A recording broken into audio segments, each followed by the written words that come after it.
ঋণ পাওয়ার চলবে না।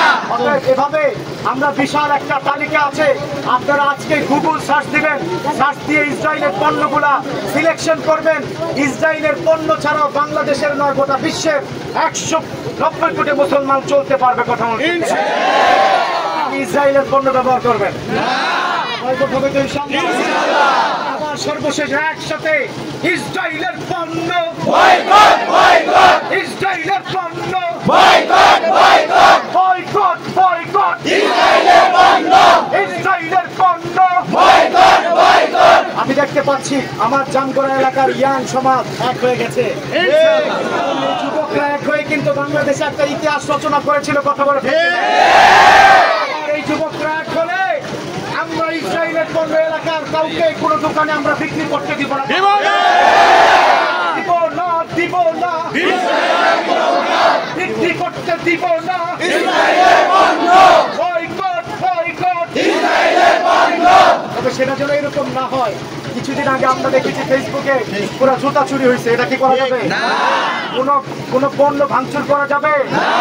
বয়কট মানে হচ্ছে পণ্য কিনবো না। অনেকে আবার পরে কি জানেন, পণ্য কিনে সেটা আবার কি করে ঢেলে দেয়।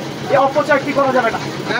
কথা বুঝছেন? এমনিতে তো ঢেলে দেওয়ার তো একটা অপশন আছে, সে ঢেলে দেওয়া যাবে না, পণ্য ভাঙাও যাবে না।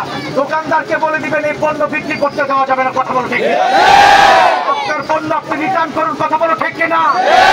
বিশ্বনবী বলেছেন মান রাআ মিনকুম মুনকারান ফালিয়ুগাইয়িরু বিয়াদি ফাইন লাম ইস্তাতি ফাবিলিসানি। বিশ্বনবী বলেছেন হাত দ্বারা যদি প্রতিহত নাও করতে পারো, জবান দিয়ে প্রতিহত করতে হবে। কথা বলো ঠিক? আজকে চুপ থাকবো না, আমরা কেউ চুপ থাকবো থেকে চুপ থাকবো। আজকের দিনেও যারা চুপ থাকবে তারা হচ্ছে মুনাফিক। ঠিক কিনা? আমরা একসাথে সর্বশেষ স্লোগানে স্লোগানে জামগড়ার আকাশ বাতাস প্রকম্পিত করতে চাই। ফ্রি ফ্রি ফিলিস্তিন, ফ্রি ফ্রি ফিলিস্তিন, ফ্রি ফ্রি ফিলিস্তিন, ফ্রি ফ্রি ফিলিস্তিন। হাত উঁচু করে পিছন থেকে অনেকে হাত উঁচু করছেন না, আল্লাহকে দেখান না। আজকের এই জিহাদ আল্লাহ কবুল করবে। কথা বলো ঠিক কিনা?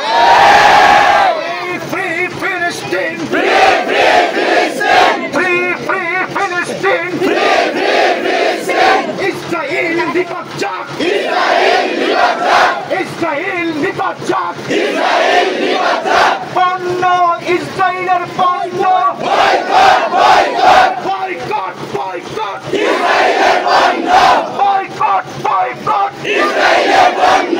ফ্রি ফ্রি ফিলিস্তিন, ফ্রি ফ্রি ফিলিস্তিন। সম্মানিত মুসলিম কালাম, আপনারা জানেন দোয়া হচ্ছে ইবাদতের মগজ। আজকে আমরা হাত উঁচু করে